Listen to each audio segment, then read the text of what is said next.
MG কিচেনে সকলকে স্বাগত। আজকে ট্যাংরা মাছের রেসিপি হবে। তো যাই হোক, সেটাই আজকে আমি বানাবো। তো কেমন লাগলো অবশ্যই তোমরা আমাকে জানাবে।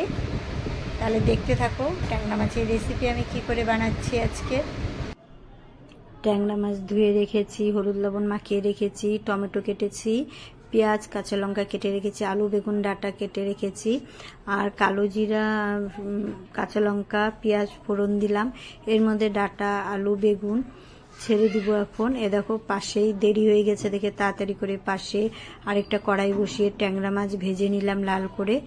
আর এ দেখো, ডাঁটা আলু বেগুন দিয়ে টমেটো দিয়ে সুন্দর করে লাল করে ভেজে নিচ্ছি হলুদ লবণ দিয়ে। এখন এর মধ্যে ঝোল দিয়ে দিব। এদিকে সবজি কষাতে কষাতে পাশেই মাছ ভাজা হয়ে গেছে, মাছও দিয়ে দিলাম ঝোলের মধ্যে। এখন ভালো করে ফুটিয়ে মাখা মাখা ঝোল করে নামাবো। দেখো কেমন লাগলো বন্ধুরা জানাবে ট্যাংরা মাছের রেসিপি।